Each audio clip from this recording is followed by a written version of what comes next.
I would now like to request the panelists for the second session to please join us on the stage.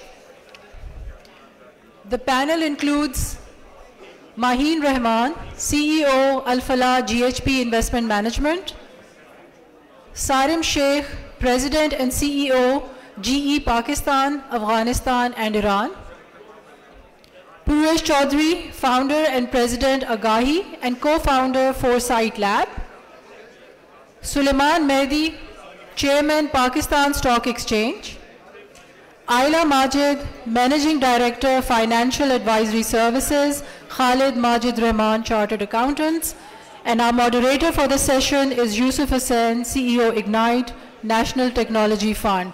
Ladies and gentlemen, we present to you a panel discussion on employment, education, and entrepreneurship. A round of applause for the panelists.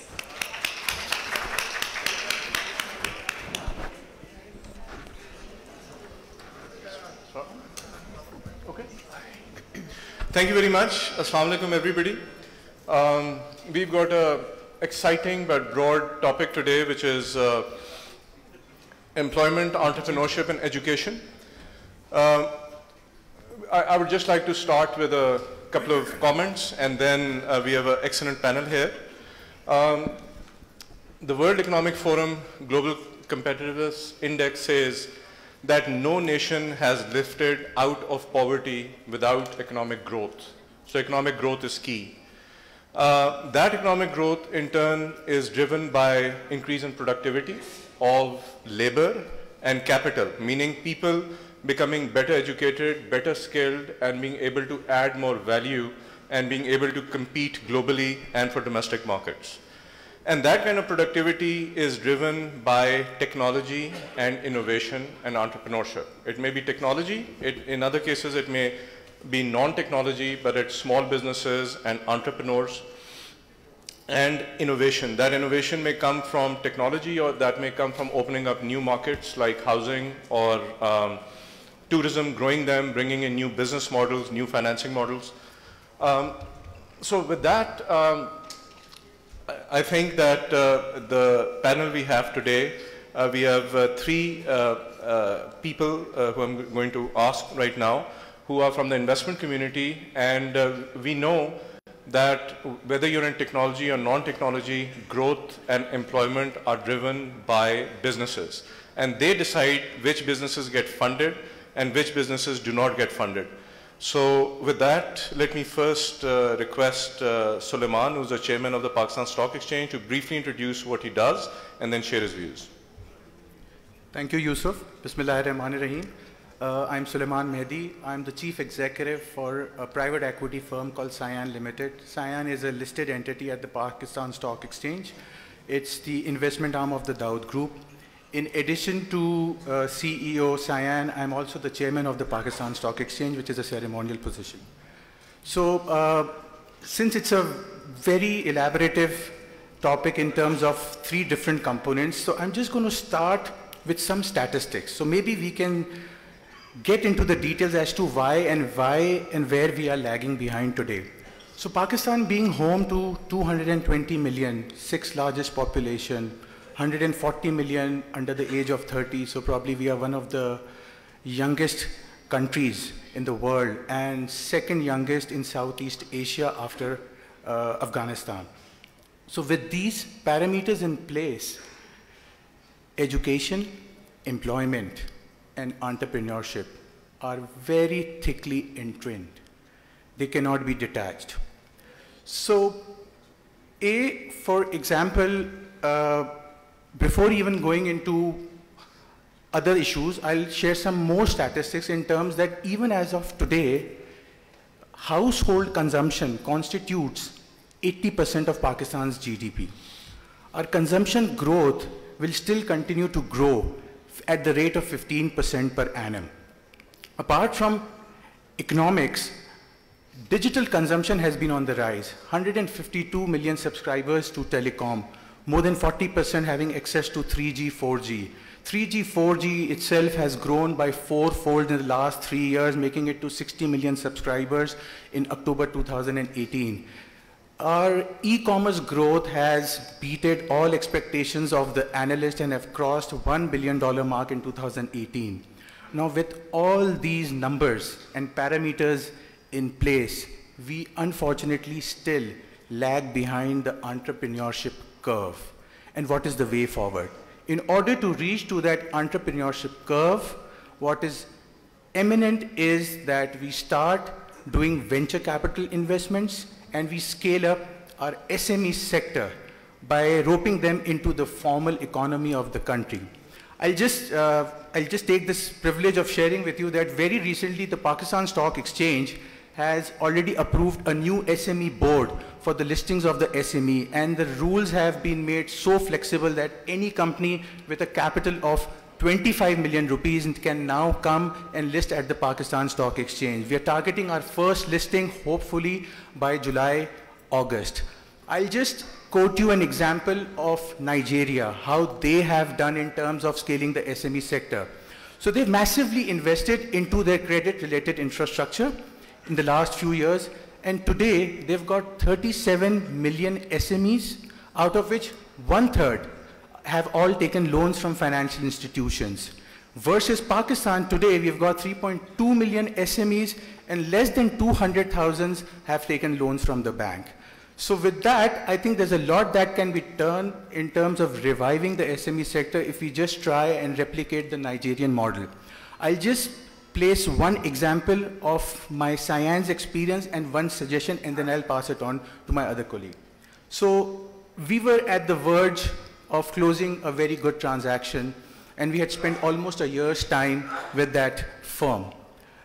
When we reached a spot of signing the term sheet and requested that organization that since you have been managing double books, we will be bringing you to a single book concept. So why don't you go back to your tax advisor and take a view on this thing? So it's so unfortunate that the moment that target company went to the advisor who consulted a relevant person at the tax authority, the answer was a no. That if you try to improve and if you try from 2 books to 1 book, you'll have a lot of show cause notices. Just one suggestion that I'd like to make, and I've also made it before to the finance minister and the prime minister, the easiest way to promote the SME sector in Pakistan is to provide an amnesty of no tax questions being asked to any private company today that wants to list at the stock exchange. These are tried and tested models. Those have been applied in India and they've achieved milestones in that. Thank you with that.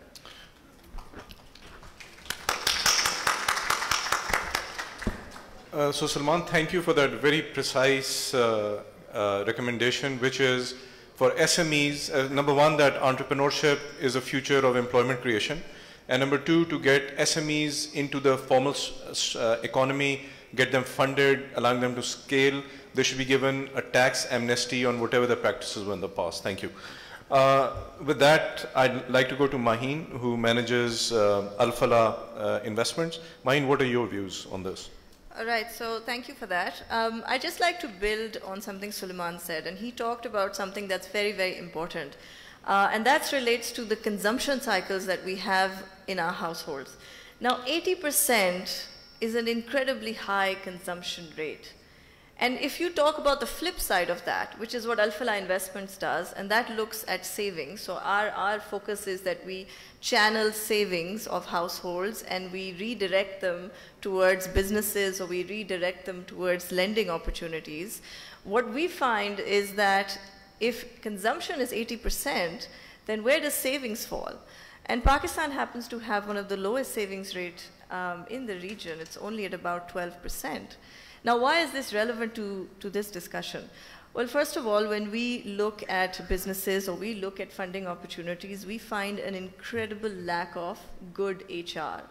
And that really comes from an education system that is not geared towards producing graduates that can really add value within the system. And that's where our real issue lies. So when we at Al-Falah Investments, we try to look at this, we try to target actual household savings in a way that was flexible, in a way that was a little bit more innovative, and a way that brought together savings and brought together education. And we did that under one umbrella, which we recently launched by the name of Al Falah Taaleem. And what we plan to do here, and what we have been doing here, is that we actually now have begun thinking of this problem from a multi-generational perspective. So it's not just about the graduates of today, it's about the graduates of the future. So we want to partner, and we have started doing that, with parents and children, and bring together the savings component and the education component under Taaleem, and really aim towards funding higher education in a meaningful way. Now that we have done that, we have seen the response, and I can tell you just in a few days, we have seen parents approach us, we have seen actually children approach us, wanting to know how financial discipline works. And I think this is where you begin to really change mindsets. Because once you give a child and their parent the flexibility to understand how their savings will accrue over time and contribute to their higher education, you've already built a certain savings discipline. And when you build that savings discipline, you allow other areas of capital markets or other areas of funding to grow. So people like us at Al Falah Investments, or people in the stock exchange or the SME board, we suddenly have a wider pool of money to play with. And then that pool of money ends up going out towards entrepreneurship opportunities. So I think all these factors are very interlinked, and it's important to understand from a very micro level how it is that households will actually save for the future. And that's something that we haven't managed to fully tap yet. And if we can raise the savings rate from 12% to 20%, then a lot of our economic issues, a lot of our funding issues really do settle down quite significantly. Thank you. Thank you. So entrepreneurs drive employment and growth, but they need to be funded, and your message is, how do we change habits and mindsets to bring in more savings in society? Thank you.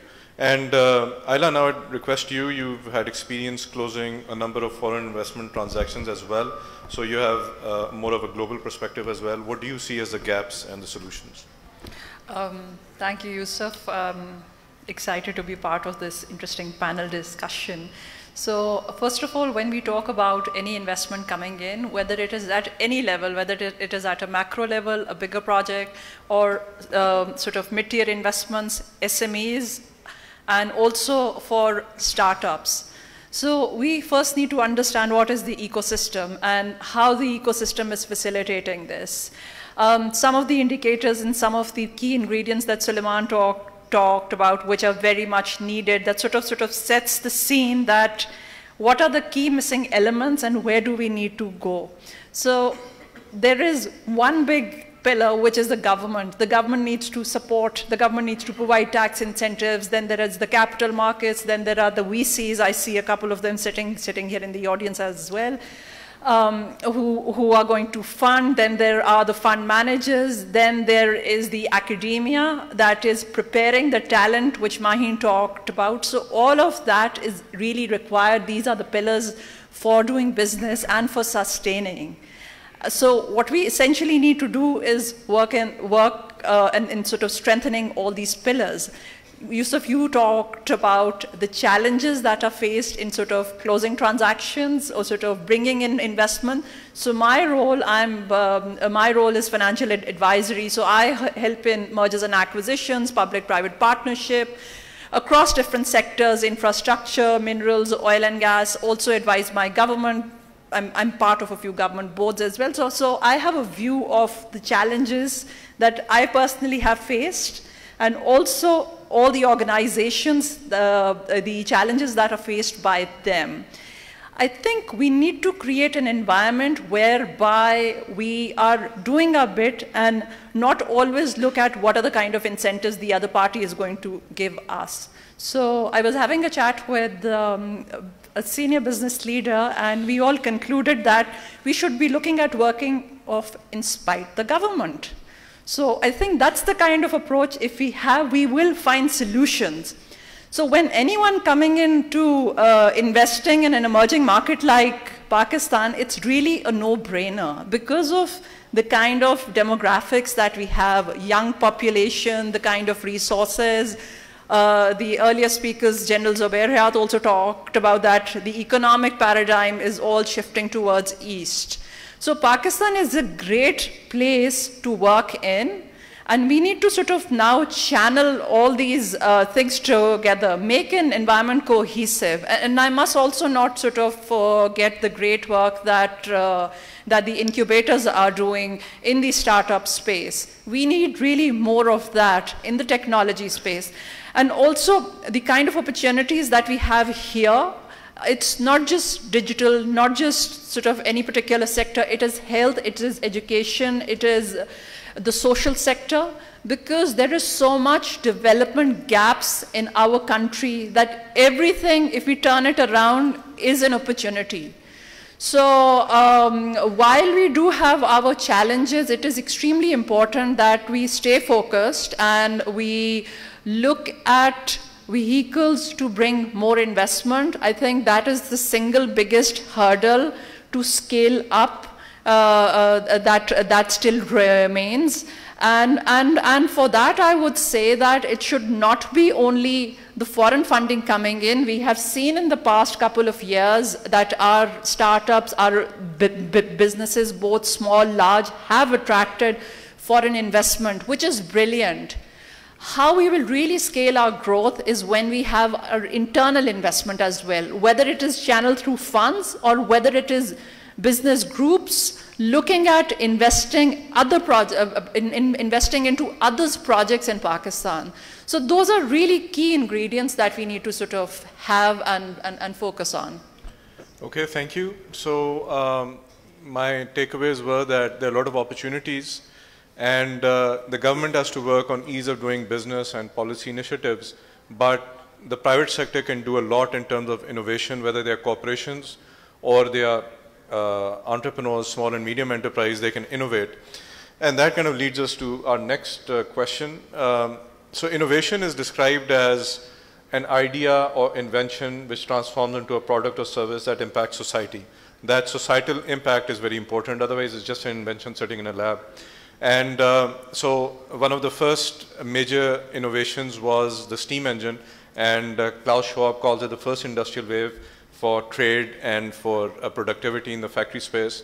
And then we had electricity and then IT, and now we have the fourth industrial wave, which is artificial intelligence, Internet of Things, and a number of emerging new opportunities, which hopefully we are going to catch. I think, you know, I feel very happy that we have Sarim here, who is the country head for GE for Pakistan and a couple of other countries. And GE, General Electric, is special because it's an architect of the second industrial wave of electricity generation, and now it is emerging as a leader in the fourth industrial wave as well. I think more than $5 billion of sales in Internet of Things based sensors.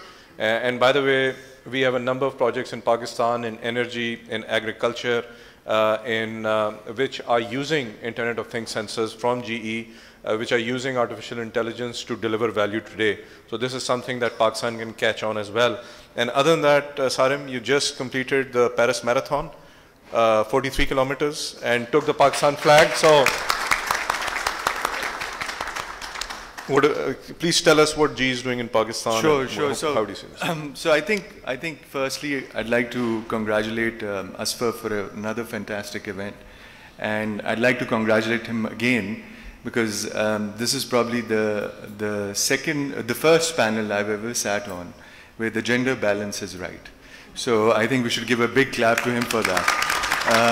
And I think it's going to be important for what I'm going to talk about in this.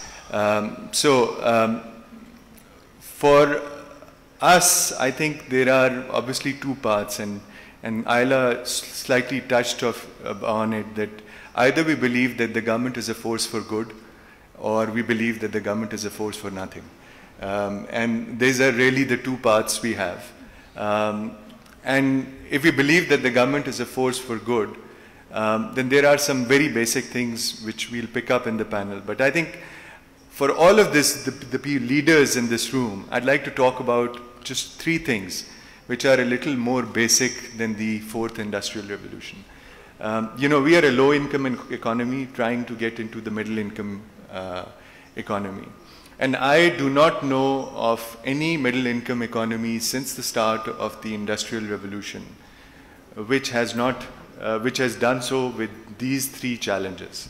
Number one, I know of no middle-income economy which has gone from a lower income to middle income with a literacy rate of less than 50%. So if Pakistan is able to do it, I think it would be a miracle, but I don't think that's going to be possible. So I think that touches on one subject. The other thing I'd like to stress on is I know of no lower income economy that went to middle income which went there without female participation of less than 20% in its workforce. So if you do not have female participation in your workforce, then you are really never going to get to the middle income economy. We can keep on talking about the 6th largest population, the 5th largest, maybe the largest population, but we will never be a middle income economy if we cannot get our females to be sincere. We can talk about the 80% consumption because the other partner is not actually being allowed to or participating in the labor force and actually helping generate the savings. So I think that's the second part. And the third part is that I know of no lower income economy which has gone from lower income to middle income with nearly 80% of its labor force being unskilled. I mean, this is absurd. So I think until we address these three basic things, in whether it's education, whether it is in employment, in entrepreneurship, you know, you can talk about SMEs, you can talk about savings, you can talk about any of that stuff, you will not get there. So I think that's one point. So for me, a very simple message for the leaders here is we need to get the basics right.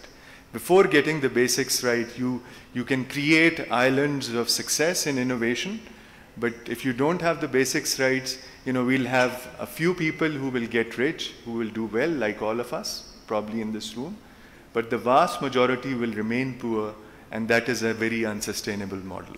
So I think that's very clear. I think on the fourth industrial revolution, I think we have an opportunity, and this is where I say that maybe the government is not a force for anything, because this is one area where Pakistan has and can take the lead without government getting involved in it. And you know, I think here a lot of progress has been made. I mean, I think last year our independent IT exports were about $800 million. So it's people who never ever got any help from the government to get there. And this is one area where innovation is happening at a very rapid pace. We saw recently the Careem sale to Uber, which was the an example of a Pakistani going and making it big. So we have a lot here. And as GE, we have been working on what we call the Internet of Things, or industrial internet, for the last few years. We are the world leaders in this. So now when you get onto a plane and before the plane takes off, there are sensors on the plane which is measuring the weather, which is measuring the maintenance activity that's happened on that plane just before takeoff, what checks have happened. And when it gets onto the air and before the flight lands, nearly 20 terabytes of data is transferred every flight to a control center which actually monitors everything to understand what's happened to the engine, what was the challenges it had, what kind of air it took in, what kind of dust it got in, and advises before the plane lands what maintenance to be undertaken before it goes on to its next flight. And that maintenance, as you know, planes have a turnaround time of less than 1 hour, less than 1 hour usually. And that's where that thing happens. And I'm very proud that in Pakistan, in GE, which is a global leader, we were probably one of the first countries to actually adopt what we call predictivity.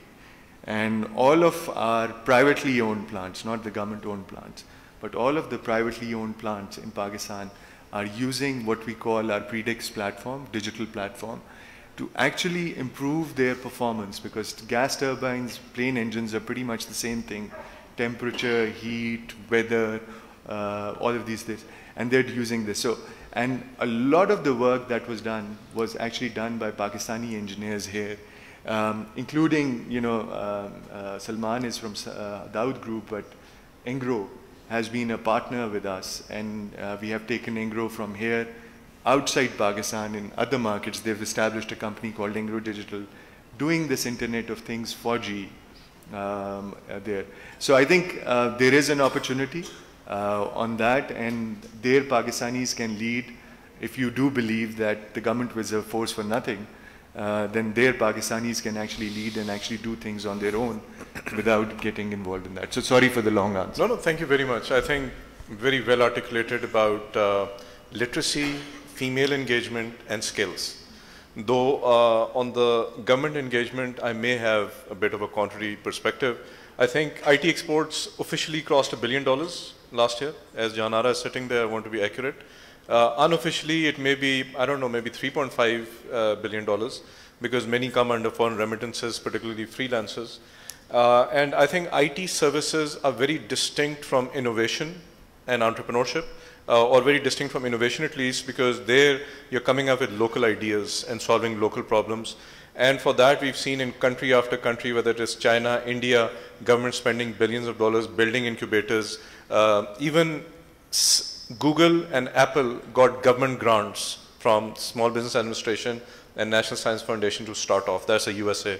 So a bit of a, with your permission, contrary perspective. So you have the USF to use that in there. Yes, USF, and there's another company as well. I think I forget the name, I'll tell you later. But okay, now with that, I'd like to quote Paul Romer. He won the Nobel Prize in Economics last year for his thesis that countries can lift out of poverty through growth driven by innovation. And he says that the main problem, the reason we don't have innovation is that countries and societies are not able to break out of old ways of thinking and self-imposed limitations.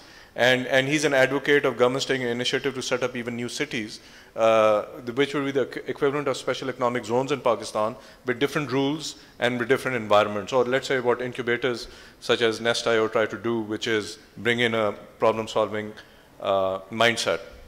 But with that, I would like to, we've talked about current problems, gaps, what we should do. With that, I would like to move into the future.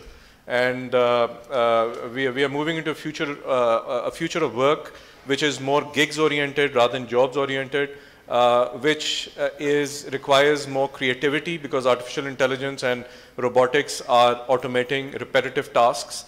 So more creativity, more initiative, because you got to plan your career rather than banking on a job. More critical thinking. So while we are talking about gaps in the education system in terms of soft skills like work ethics, there are some emerging challenges as well that we have to cater to. And I think no one better to talk about them than a person who's involved with Singularity University and the Millennium Project and all these futuristic projects. Parush, I invite you to talk about how is the future shaping up. Is this working? Okay, great. So I'm not going to talk about so much so the data. Back in 2016, we collected a database of over 3,000 indicators just on Pakistan alone. So much of Pakistan's data is already out there in public space. How the future is sort of moving towards, and how basically the world is looking at from the nation-state perspective, post-Westphalian perspective, from the global abundance paradigm perspective, world moves around three things: ideas, invention, and discoveries. And for that, you don't sort of consider education, employment, entrepreneurship as such of a building blocks in terms of triggering those things. So the overarching, the foresight world is actually now gravitating towards, does Pakistan, for us, the bigger question would be, has Pakistan the imagination to overcome the challenges of the future? And what the challenges of the future sort of look like, how will we learn, or how will our next generations learn, and what should they be learning? I was sitting, before the session, I was sitting with a 19-year-old, and what I found fascinating, and what I learned from that 19-year-old, is that she dropped out of school after O-levels, correct? Not that I'm advocating dropping out of school is a good thing or a bad thing, but the fact that she felt limited by the current education system and what she was learning in O-levels and what she was going to learn in A-levels is that she wanted to explore other opportunities.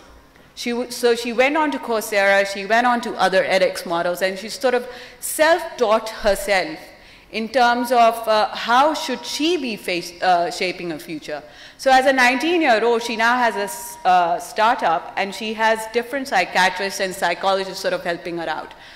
So if a 19-year-old Pakistani girl can do this today, I am sort of imagining in the next 25 years, what would a 19-year-old Pakistani be thinking?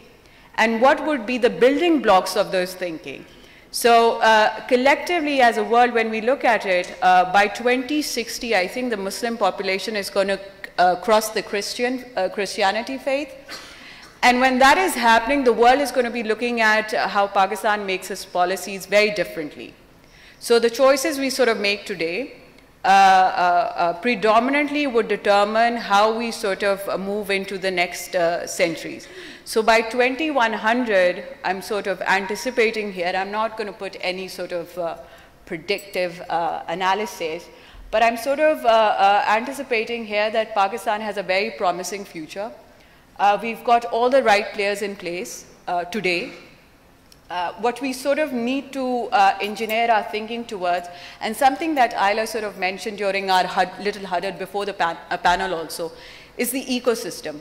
So as panelists and as people who are sitting in this room, I think we are in a much more privileged position to sort of understand what would cater, what would constitute towards creating a much more enabling environment for our next generation, or not just for ourselves.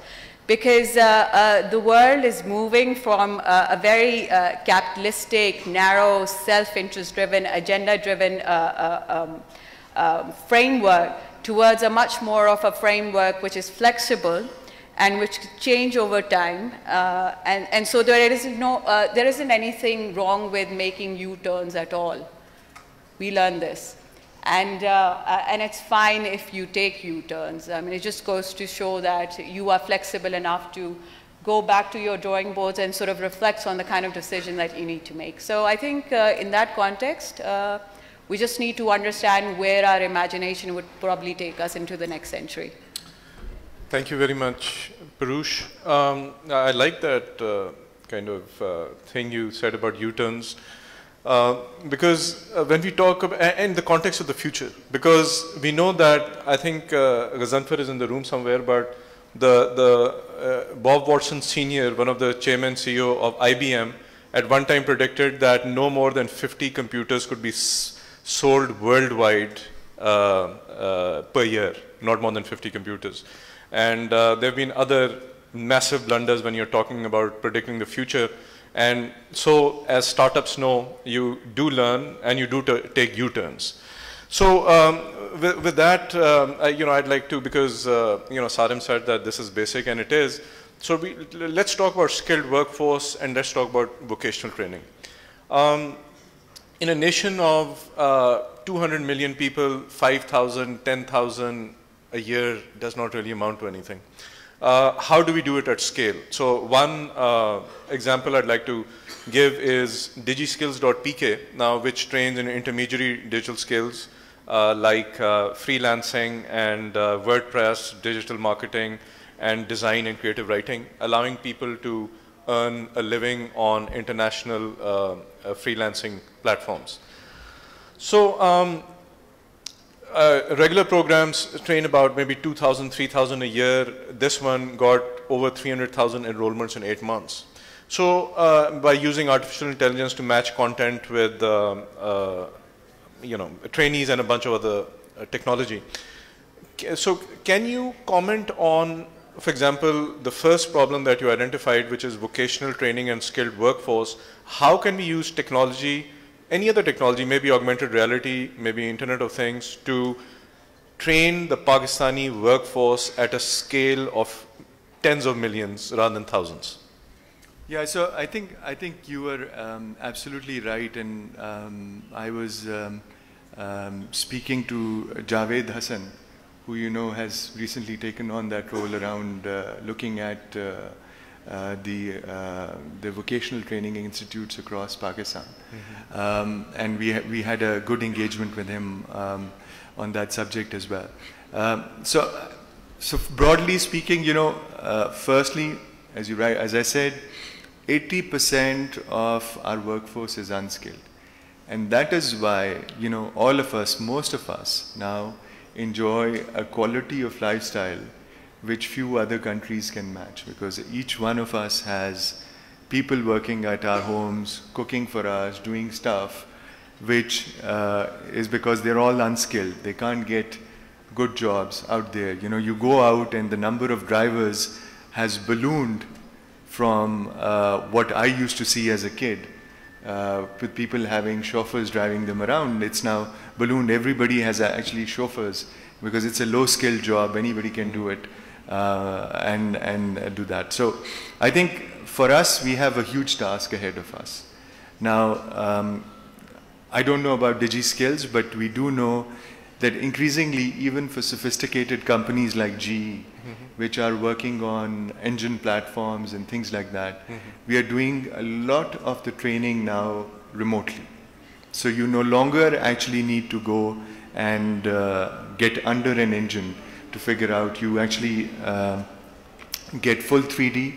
You actually have to fix the problem on a 3D iPad or something and actually do that. And unfortunately, it's not a good example, but the 787 pilots were also trained on, 737 MAX Neo were also trained on iPads, and didn't work so well, but sometimes it happens. You know, so increasingly, I think technology plays a key role. AI plays a key role, because now, if I go a decade ago, we used to go into the training programs, they'd ask you a question, and if you made a correct response, then they would binary go back. Now actually programs are like humans. They adapt, they bring the content back onto you to say, okay, this is what you missed, this is what you need to do. And increasingly, that's actually allowing people to upskill much faster. So a lot of our engineers actually now, apart from getting real life experience, are actually relying on experts from across the globe to actually teach them on the job rather than taking apprenticeships, etc. So I think that's definitely a way to go. But nevertheless, as companies as well, I also believe that the national companies, and we are a big supporter of this, you know, we still have to do the basics also. You know, metalworking, for example, is a basic industry which is required for any economic development. If you look at any country in the world which has grown, they have had a basic metalworking industry, and that requires apprenticeships, experience. So I think it's got to be a combination of both. There are certain skills which will continue to be run through those kind of programs, and companies have to take the responsibility.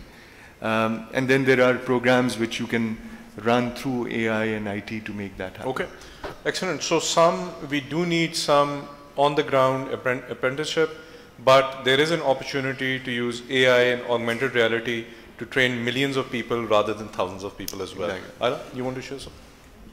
Yes, so with regards to sort of looking at that, how can we skill people? Obviously, it all starts with basic education, but we can sort of put people in schools and universities under 25, but then the bulk of unskilled or uneducated people is like people beyond 25 who really need to be sort of skilled. So that's a huge area that we sort of need to focus on. And use of technology, of course, is the easiest tool or the most useful tool to sort of implement that. There are great examples of sort of technical training, vocational training, etc., and many sort of upskilling sort of trainings, something that Sarim also mentioned. I would like to share with you a platform which a friend of mine living in Canada, she has started. It's a platform called Localize. So what this does is that it connects with expats working in different countries like Pakistan, Pakistanis, Indians, many others, who would want to sort of give back to their countries. And this program is linked with universities and various sort of training centers, and students are benefiting from it. And it's like free for the students, free for, and also people who are sort of volunteering on these platforms. They are also volunteers. There's no sort of there's no sort of money involved in that. But what it has created is a pool of talent across the world to sort of go and engage with their countries, their communities, because typically expats have an affinity and they want to sort of give back to all the Pakistanis that I've met in any part of the world, or those who visit us from different parts of the world. They really want to give back, but very few of them can be physically here. So those are the kind of platforms that have been created. I know of one, and I was with this friend a few weeks ago. We were attending this World Economic Forum's MENA Summit, and I could see a lot of people coming to her and they're wanting to register themselves.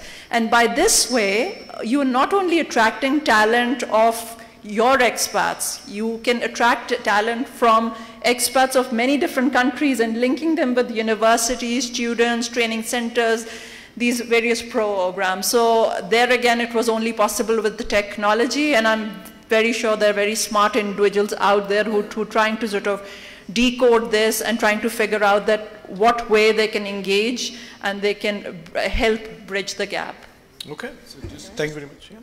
Just one comment, Yusuf. I think just one example. You know, I ran the marathon for a charity called Sawat Relief Initiative. We have, since I raised money for them, so my target was to raise 60 lakhs. We are halfway there so we are continuing on and hoping to get more donations during Ramadan as well. But what Sawat Relief Initiative does is they actually build schools in mountain tops of Sawat, where children cannot get to school. So the first school we built about 3 years ago now has 320 children. This was a village up in the mountain. The nearest school was 90 minutes. So no child could go, no female child could go to school. You know, definitely no female child could go, and even very few boys were able to make it to school. Now, in that school, and you mentioned AI and sort of tricked me, you know, the solution to our basic education problem also lies in AI. Because within that school, we know that getting skilled teachers is also a challenge. Yes. And we are now working with that charity where the teacher is basically just a moderator. And you have a screen, a TV screen, you have a downloaded program, and that downloaded program through touch signals, children actually are working to learn where the teacher is just a moderator, because teacher training is another issue that you come across. So I think the solutions are now there, and I think private sector is doing it. I was here at the 2047 launch in the same there, and they had a startup called Sabak, which I recently got, I think, an award in Dubai as well. Yes. And it's doing a fantastic job, just overcoming that barrier of teacher training. Correct. Because, you know, a few years ago, we used to spend, you know, hours and hours thinking about, with the government about, you know, teacher training. But now you can actually skip that barrier. So in this little village in Sawat called Gatusar, we have this guy, it's a computer, TV, and you can actually run a program, and the children run it themselves, and the guy just moderates to provide education. And they end up getting the same quality education that they would get, probably better than a government school. Great. So I think that's the change. Thank you. Maheen? Right, so I mean, just lifting from all these points, I mean, I think we have to really look at the scale of the problem. So when you talk about graduates, you have 3 million people entering the labor force every year. And when you add that up over 3 years, that's 9 million people. And that's the size of your average European city that enters the labor force every year here in Pakistan. So when we talk about addressing this, and then I lift from Sarim's point that a lot of this is unskilled. So we have to think about who do we really want to empower in order to provide jobs for those 9 million people that show up in the labor force every year. And I think that's the crux of it. Because for me, it's a narrow industrial base. There's only so many jobs that will be created in there. They suck in a lot of the skilled workforce. But then what happens to the rest of them? And that's where entrepreneurship has to come in, because new businesses, SMEs, and entrepreneurs, these are the guys who will really create the jobs. So you want to be really empowering these guys. And how do you do that? Well, on one angle of it is the funding side, which we've already discussed. But on the other side, you have to understand that Pakistan is one of the toughest places to do business. I think if you do business in Pakistan, you can pretty much do business anywhere. So then what happens there is that you need to provide entrepreneurs with a basic ecosystem, legal advice, tax advice, how do you navigate government red tape, how do you get sales tax refunds, how do you know which regulatory framework you fall under. And that's where entrepreneurs really suffer. So when we see people come to us with fresh ideas, or people who have been in who have been working or trying to set up businesses for the last 2 or 3 years, this is where they really get stuck. Because the second they try and do something, there's a million hurdles in the way. So if you really want the entrepreneurship to scale up, if you want new jobs to be created, because that's what we need, then the ecosystem, whether that comes through technology or it comes through government, government programs, or whether it comes from general overall awareness on how to handle the system. But until you teach the entrepreneurs on how to actually navigate Pakistan, it becomes incredibly difficult for them to really scale up. So I think that's where the real need exists at this point in time. Thank you. I would just request Salman and Purush, if she wants to say, to be a bit brief, as I've been informed that. Yeah. So just one comment to add on to when we talked about this technical and vocational training bit. So I was going through an ILO report recently, and it says that Pakistan produces 285,000 university graduates every year, and then we have got 315,000 coming out from these technical institutions. The biggest impediment today is that we need to understand, do we have the Microsofts and the Googles of the world in Pakistan to produce that kinds of job for business graduates and MBAs? And on the other side, there is a dire need to increase on the technical and vocational training bit. The biggest impediment today that Pakistan faces is a mandatory requirement of minimum 8 years of schooling to enter into a good technical and vocational training. I think these are small measures. They don't require money. They just require tweaking in those basic requirements to make them come into that proper skill set and get over with the Shagird and Ustad wala concept. Thank you. Thank you. So very briefly, the world doesn't live in two scenarios. So there are alternate worlds that each of us actually live in. We have an individual where there are 7 billion people in the world, and the resources now are depleting, so they have to go up to Mars to sort of extract more resources. Nevertheless, just to put things a bit into context from where I'm coming from, Pakistan is over 1,100,000 square kilometers, more than that. So we're 220 million people today. What is most important is access and connectivity, access to information and connectivity within amongst ourselves. So this is where I feel like projects such as the Belt and Road Initiative can play a very critical role in terms of connecting the rural communities with the highly urbanized centers of this. And this is where literacy and internet shows two positive trends, both of which, by its very definition, are sort of improving in the countries. And we can sort of leverage, and this is where I think we can leapfrog.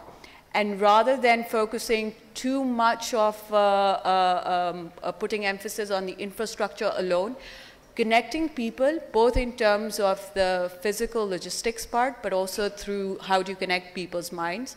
I think Pakistan has a greater advantage to leverage from those opportunities. Thank you.